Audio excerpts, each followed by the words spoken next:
pag-aalagang isda sa aquarium ang naging dahilan kung bakit naging professional scuba diver ang isang wildlife and conservation photographer na si Gregg Yan.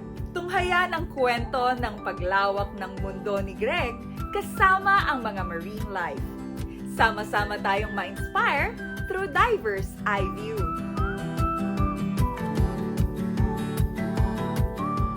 Mahilig kaming mag-alaga ng isda sa aquarium dati. And this began when I was very young. Yung nanay at tatay namin, mahilig rin sa isda. Kaya meron kami aquarium. And when I was very small, uso pa yung saltwater aquarium.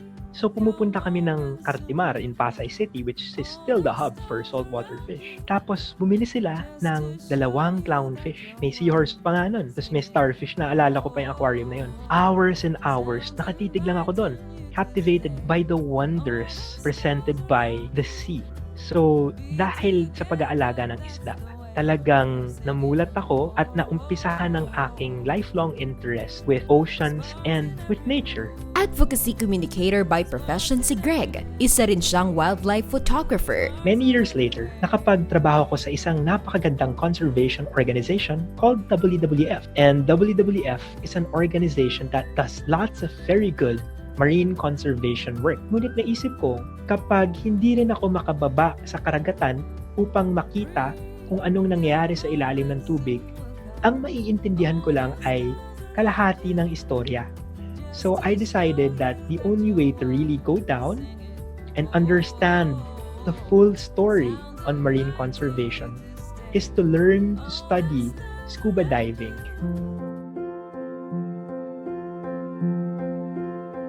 The first time na nakababa ako sa isang coral reef, it was like a dream come true.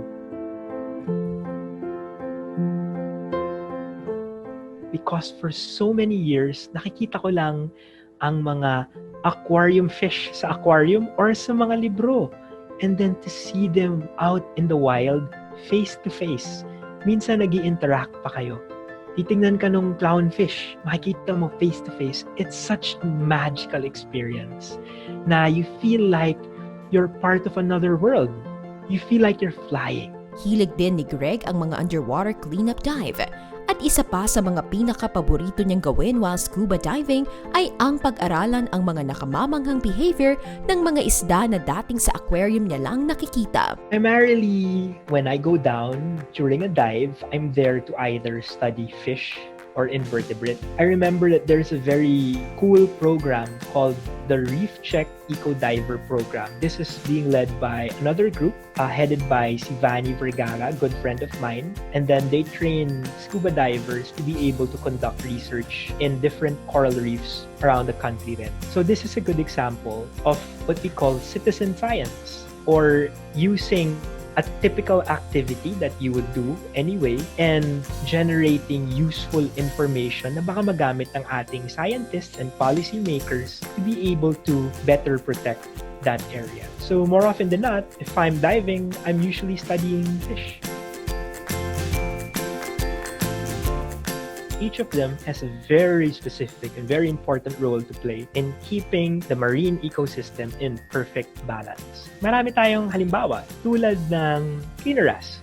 They are medyo silvery blue fish with a black stripe na horizontal. Tapos mapapansin natin sila kasi minsan pag nagda-dive tayo, makakapansin tayo ng mga isda na parang nakapila.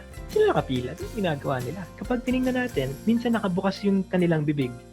Tapos may cleaneras na pumapasok sa bibig. Tapos hindi nila kinakain. Bakit kaya ganun? Lumalabas pa dun sa hasang. And so I got interested in cleanerasses. And then we found that cleanerasses serve a very, very important function for coral reef fish in that they pick off parasites sa mga ibang isda. Even animals like marine turtles.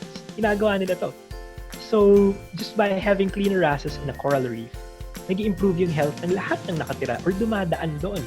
Dahil sila ay, kumbaga, doktor o dentista ng ating karagatan. Marami pang ibang isda ang merong beneficial roles tulad ng angelfish or butterfly fish, which serve to eat some parts of coral, which is not all that bad sapagkat kung tayo ay gardeners, maintindihan natin na constant pruning sa mga halaman is actually pretty good sapagkat yung halaman na magmumukhang parang damo Kapag lagi mong pinuprune, liliit siya, tapos magiging very bushy, which is actually far better for their growth. So, all of the fish na makikita natin, meron yang very important contribution to keeping our reefs healthy. Dahil nga naman sa cute at makukulay na mga isda tulad ni Nemo, marami ang nahilig sa aquarium fish. Pero dahil na-appreciate ni Gregg ang ganda ng mga isdang nakikita niya sa dagat, unti-unti niya namang nakita ang disadvantages ng saltwater aquarium fishing. Although nagbibigay siya ng livelihood sa maraming kapwa Pinoy natin, ito rin ay posible maging unsustainable.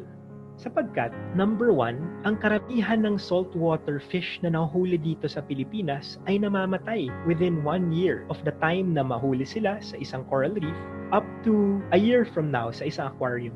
Ito ay dahil gumagamit pa rin ng maraming mga mangingisda ng cyanide. And they can also get other animals na bawal kolektahin tulad ng mga taklobo or giant clams, tulad ng coral. Naging sentro ng unsustainable and often illegal billion-dollar global aquarium industry ang Pilipinas dahil ito sa mataas na foreign demands ng ornamental fishes. Ayon sa datos, umaabot sa 5.7 million aquarium fishes ang in-export mula sa bansa patungong United States noong 2005. Dahil dito, tinagurian bilang largest supplier and exporter of aquarium fish ang Pilipinas. Ayon din sa mga pag-aaral, sa bawat 10 isda na hinuhuli para sa aquarium trading, isa lamang rito ang maaaring mabuhay hanggang makarating sa isang aquarium tank.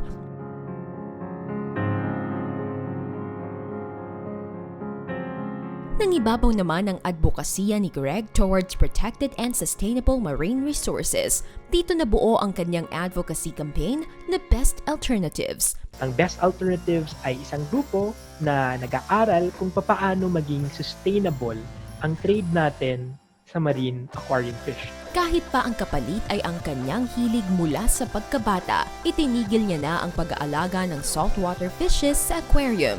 I took it upon myself to walk my talk.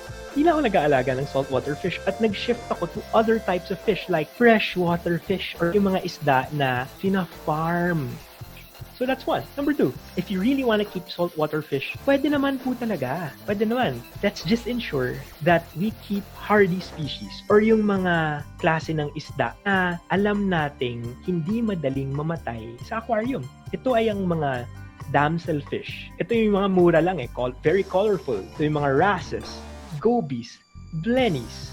Maraming iba't ibang halimbawa na even yung lionfish, hindi naman ganun kahirap alagaan yan By sticking to the species na madaling mabuhay, mapapababa natin yung massive mortality rate ng saltwater fish globally. Let's make sure na hindi tayo mag-aalaga ng mga illegal na hayop tulad ng giant clams or corals. Because live corals are illegal. Hindi lang din ang mga challenges sa ornamental fish trading ang nahanapan ng best alternatives ng grupo ni Gregg, pati na ang iba pang challenges sa seafood trading, aquaculture, and agriculture. Ngayon, meron din tayong maraming solution sa aquaculture and agriculture to be able to ensure that the resources we need like food, water, medicine ay nakukuha natin sustainably or yung mapapagkakitahan rin ng maraming tao at the same time sapagkat hindi kailangan maging exclusive or magkalaban ang environmentalism at economics or ang pagkita ng pera at pag-unlad. Pwede po natin silang maggawa ng sabay. At yan ang filosofiya ng Best Alternatives. Ang scuba diving journey ni Gregg ay nagpapakita sa atin na ang totoong ganda ng buhay ng karagatan ay ang natural na kalagayan nito. Kahit gaano pa kalaki ang aquarium o kahit na gaano pa kalaki ang halaga ng perang ibibili mo ng ornamental salt fishes, hinding-hindi nito matatawaran ang natural na ganda ng ating dagat. At kung makikita natin ang halaga ng karagatan, tulad ni Gregg ay hindi lamang alternatives, kundi ocean of discoveries and possibilities para mas mapangalagaan pa natin ang ating karagatan.